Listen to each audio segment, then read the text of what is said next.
अस्सलामुअलैकुम दोस्तों, साहिल ट्रिक्स में आपको खुशामदीद कहता हूँ। दोस्तों, उम्मीद करता हूँ कि आप खैरियत से होंगे। सऊदी अरब के दो बड़े इंपॉर्टेंट अपडेट्स आपके साथ शेयर कर रहा हूँ। वीडियो काफ़ी इंपॉर्टेंट है, तो वीडियो को अभी से लाइक कर दो, चैनल को सब्सक्राइब कर दो और इस वीडियो को अपने दोस्तों के साथ शेयर कर दो। लेकिन सबसे पहले सऊदी अरबिया के डेली कोरोना केसेस पर नज़र डालते हैं, जहाँ पे गुज़श्ता 24 घंटों में 4800 प्लस केसेस जो है वो रिकॉर्ड हुए हैं।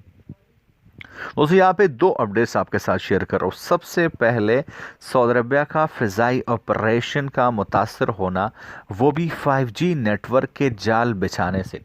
दोस्तों, एक जॉइंट प्रेस कॉन्फ्रेंस हुआ है Saudi Arabia Civil Aviation Authority और कम्युनिकेशन अथॉरिटी का, जिसमें यह बताया गया कि जो फ़िज़ा में 5G का नेटवर्क फैलाया जाएगा, उससे किसी भी किसी भी फ़िज़ाई ऑपरेशन का कोई भी सिस्टम मुतासर नहीं होगा। ऐसे खदशात ज़ाहिर किए जा रहे थे कि 5G के जाल बिछाने से फ़िज़ाई ऑपरेशन जो है मुतासर होगा, लेकिन फाइनली कंफर्म हो चुका है कि इससे कोई भी जो नुकसान है वो नहीं होने वाला। नेक्स्ट अपडेट है सेहती एप्लीकेशन के हवाले से।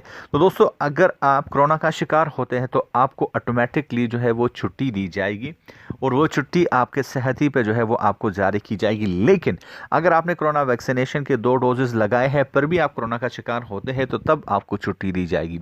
लेकिन अगर आपने कोरोना वैक्सीनेशन नहीं कराई और आप कोरोना का शिकार हो जाते हैं तो तब उस केस में आपको जो है वो छुट्टी नहीं दी जाएगी।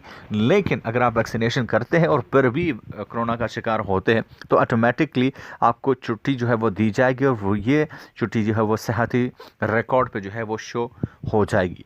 यही कुछ इंपॉर्टेंट अपडेट्स आपके साथ शेयर करना चाह रहा हूँ। उम्मीद करता हूँ कि बात आपके समझ में आ गई होगी। मिलता हूँ आपसे एक नए वीडियो के साथ, तब तक के लिए दीजिए इजाज़त। अल्लाह हाफिज़।